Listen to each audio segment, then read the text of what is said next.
Hey guys, it's Melissa here from melissaopen.com. Welcome to Awaken Your Inner Awesomeness, a daily podcast devoted to spirituality and self-help. If you're new, I want to welcome you. If you're returning, welcome back. So today I wanted to talk to you about unlearning who you thought you were. In other words, it's all about unlearning who we were taught that we were. We all have this image of how other people see us because of things we were told when we were growing up. I know, for example, I was always told by my mom, like jokingly, well, you're not very athletic, or, you're not this, you're not that. So growing up, I always had these labels for myself, like I wasn't good at math, that wasn't my strong suit. Again, I wasn't very athletic. And the thing is, those things are very false. They're not true. And I've figured those things out as I've gotten older through experiences that I've had. I have had experiences where I played on a volleyball, like a summer volleyball thing, and found out that I liked it a lot and I was not bad at it. It was just I was told these things, so that's what always stuck in my head. And that's what I chose to believe. Also, the whole you're not good at math, it doesn't come as easily to me. And I think it's just that I learn in a different way than other people do.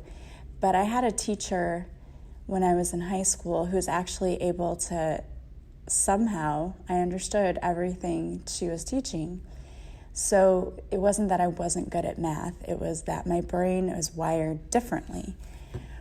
But my point is that we get all of these labels put on us from a very young age.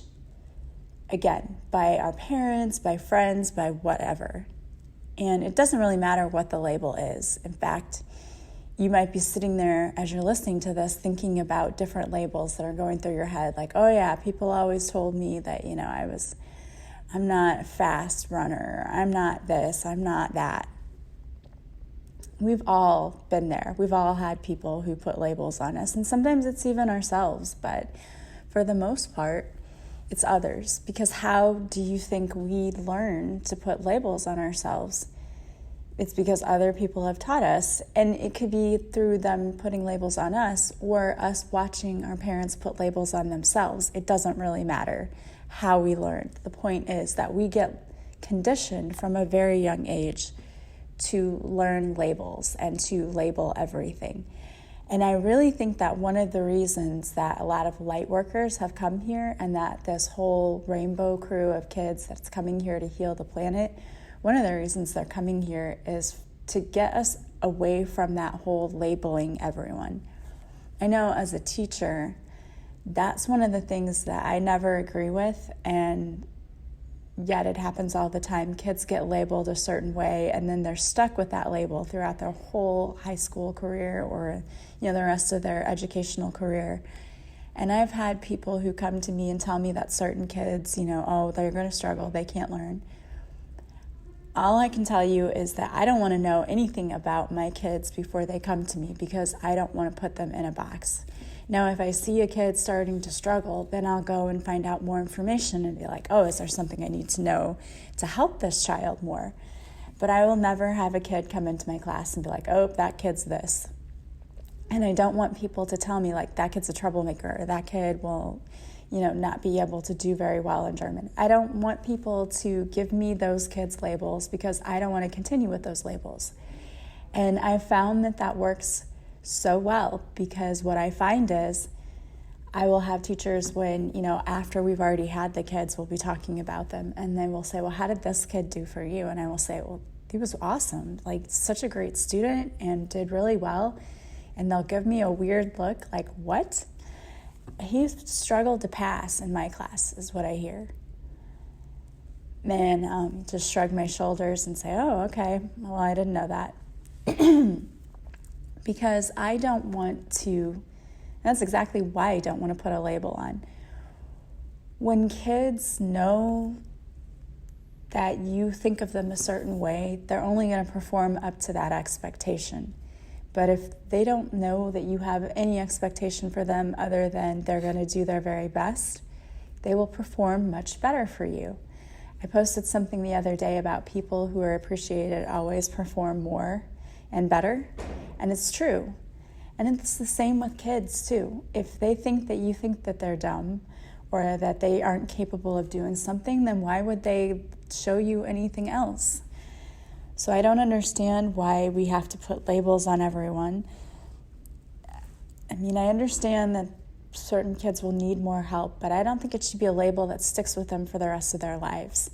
And for me, in teaching, I don't want students to feel like I'm only expecting this much of them. I want them to feel like they can do anything they set their mind to, because I believe they can do that.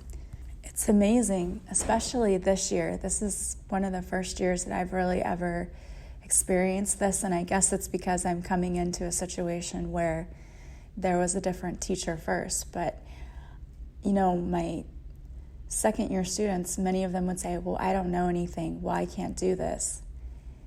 And I just never gave them that excuse. You know, I never gave them a chance to say, you know, no, you can't. Because I would tell them, yes, you can. You know, yes, you do know things. If you didn't know anything, you wouldn't be doing what you're doing right now. And they did really well.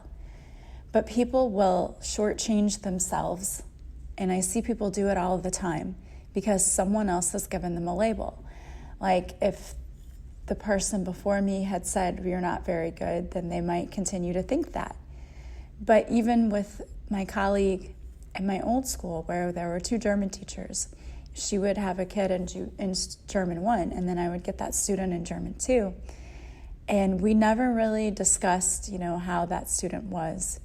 And I did that on purpose because there were a few times where we would talk about a student later, and I would say, oh, I really love this student. He does really well. And she would have a completely different opinion and say, what? Like, they never did anything in my class.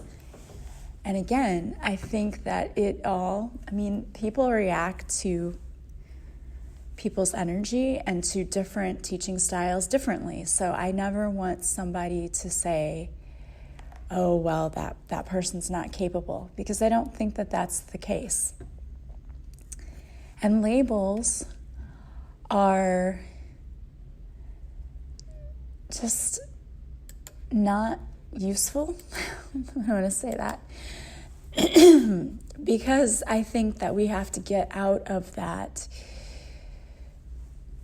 mindset that you're in this box. Because when you put a label on yourself, that's essentially what you're doing. You are putting yourself in a box or in a cage where you're not expanding beyond what you think you're capable of.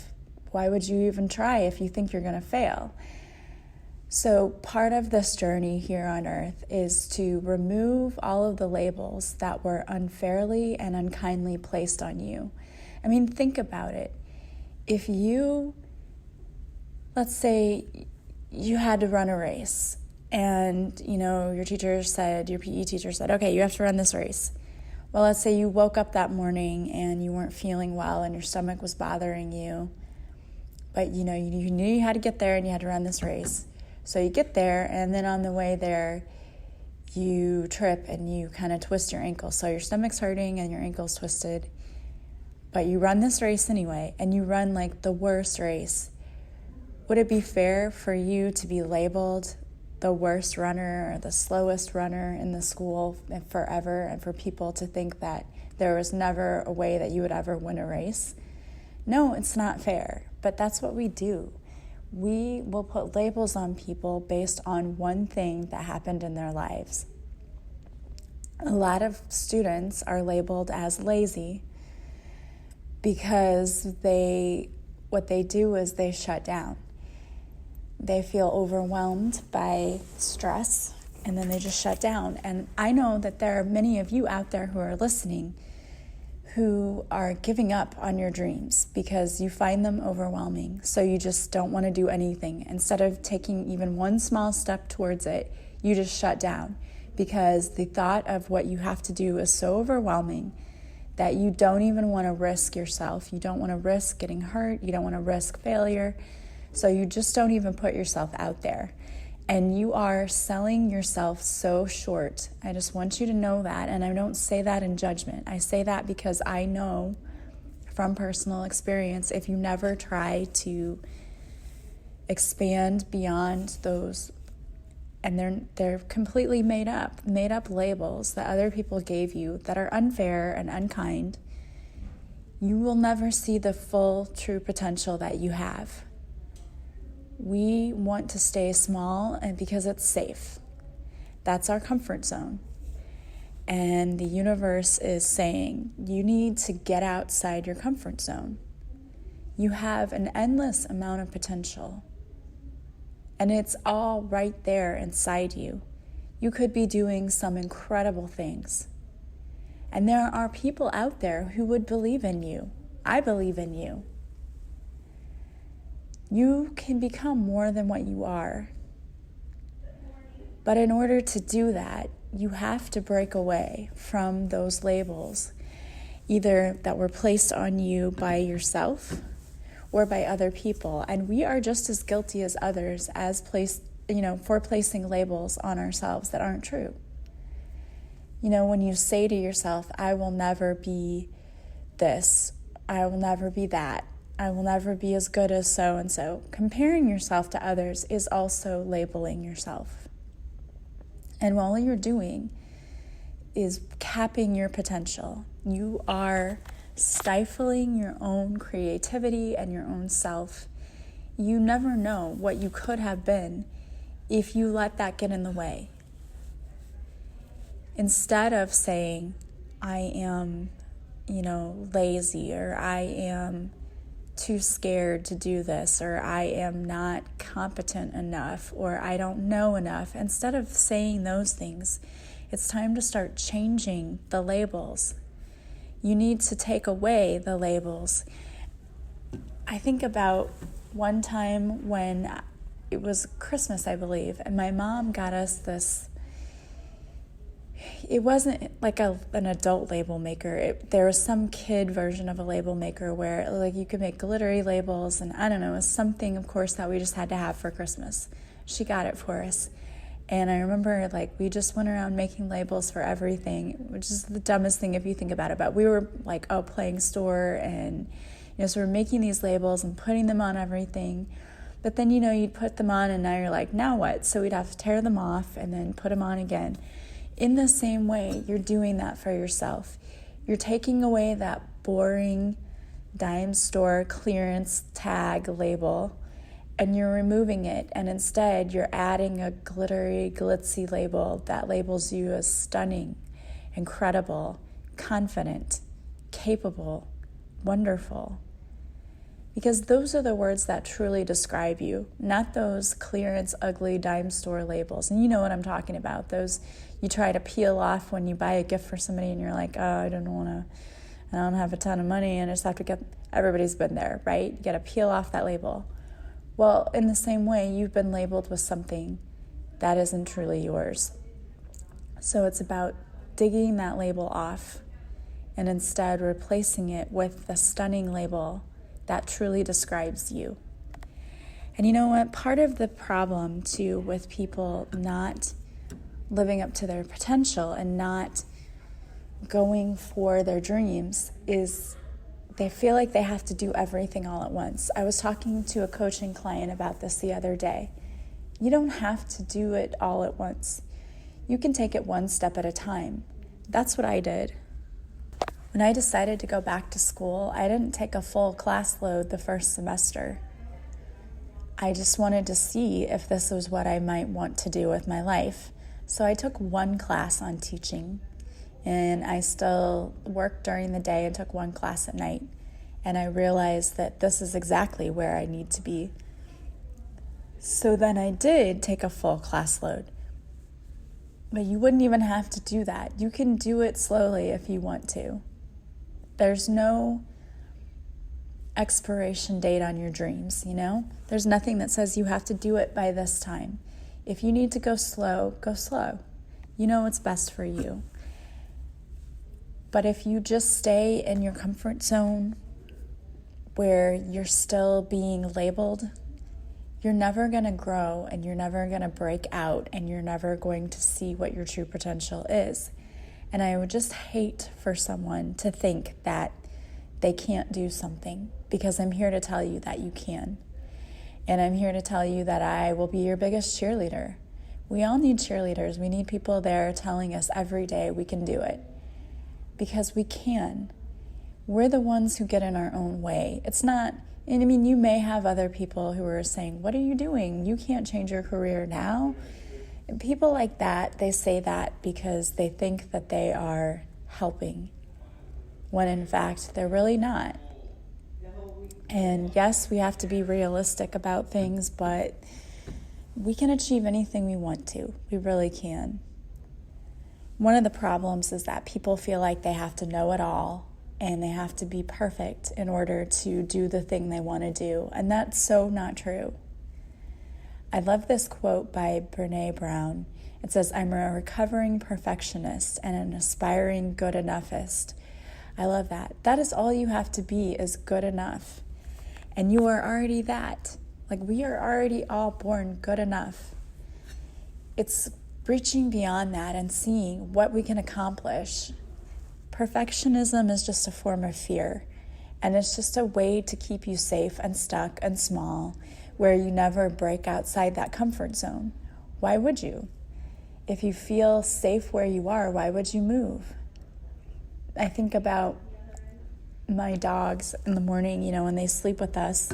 Like, one will sleep with one of my kids and the other will sleep with me, or sometimes with my brother one and then with my kids one. Anyway, they're very spoiled is what I'm trying to say. But the funny thing is, when they get very comfortable, right, in your bed, I'll have to get up at 6, and my dog likes to sleep in a little bit. Not super late, of course, but when I have to get up for work, he's still laying there, and you can tell he's so comfortable. And I turn the light on, and his eyes kind of roll back in his head, do I have to get up? And I know he's feeling exactly the way I'm feeling, because I don't want to get up either. He's in that comfort zone, right, in that mode, and he doesn't want to leave from it. And we all kind of get that way. We're trying to get out of bed in the morning, and again, it was tough this morning because it was cold again, and we just don't want to do it because it's so nice and toasty and warm here, and we're comfortable and safe. And now we have to get out into that cold, and it's not a fun place. Well, sometimes stepping out of your comfort zone isn't fun. It's not supposed to necessarily be fun. Getting there isn't the fun part. It's when you get to the top and you look back and you're like, wow, look how far I've come. And it might seem like a big climb. We live by Cahokia Mounds, and if you don't know what it is, it's like an ancient Indian burial ground. And there's one mound called Monk's Mound, and it's one of the tallest, and there's stairs that they've built into it now, and people like to climb it. So that's their exercise. They go and they climb this mound every morning. And when you're at the bottom and you look up at the top, you're like, oh my gosh, that just looks so far. I don't think I want to do that. And in the same way, when you're starting something new, when you're trying to get out of that comfort zone and discover who you could truly be, when you start, you're at the bottom and it looks so overwhelming. But you don't have to run all the way to the top in one trip. You can take 2 steps today, and then take another step tomorrow, and then take another 2. You can do it that way. And when you do it that way, and you just take a few steps at a time, like with me, I'll go with a friend, we'll just take a couple of steps, we'll laugh, we'll talk, and then we take a few more. And before you know it, we're at the top. And it didn't feel like it took that long, and it didn't feel like it was a lot of work, because we were having fun along the way. And we didn't have to run all the way up to the top, because I'm one of those people, I don't enjoy running. It's just not a thing. I've never enjoyed it. But I love to walk. And climbing stairs doesn't bother me. I will not run them, but I will climb them at my pace. And I look back and I realize, oh my gosh, look how far, we got up here, and it was like nothing. In the same way, if you're trying to work on yourself and you want to do something, you don't have to do it overnight. Just take it one step at a time. One step at a time. And again, it's about changing your labels, okay? We're not going to say to ourselves that we're not capable, we don't have what we need, we're dumb, we're lazy, we're whatever. Our labels are, we're wonderful, we are capable, we are successful, we are glowing, we are beautiful, we are whatever, that you're going to fill in the blank to tell yourself you can do it. And I love that. So whatever is holding you back today, it's time for you to let go of that. Let go of the labels. Instead, I want you to create new labels for yourself. So one of the things I want you to do, I love journaling and I talk about this all the time, but I want you, I want you to find a place to sit, and in a journal or just a notebook, I want you to write down all of the labels you've ever been told about yourself, or that you've come up with even yourself, because we do give ourselves labels. I want you to write all of those down, and I want you to look at what you've been telling yourself and the box you've been keeping yourself in for so long. And then I want you to burn that list, because that's not you anymore. Those are not your labels anymore. And of course, as you burn it, be safe. But I want you to get rid of that list. You don't even have to burn it. You can tear it up. We're symbolically getting rid of those labels. And then I want you to come up with newer, better labels for yourself. Well, I wanted to pull a card for you today, and the card is from Gabby Bernstein. And it says, "Thank you, universe, for helping me align with my authentic truth." And I love that, because when we actually go for our dreams, we are aligning to who we truly are. When we get rid of those labels that are not true and not representative of who we are aligning with our authentic truth. And I absolutely love that. I want to thank you guys for being with me. As always, if you like this podcast, please share with others. Please subscribe. Please leave reviews. That helps me to find new listeners. Of course, I love my loyal listeners. Thank you so much for being with me. And I want to let you know that I will be doing a podcast Monday, but I'm going to take a few days off for Christmas.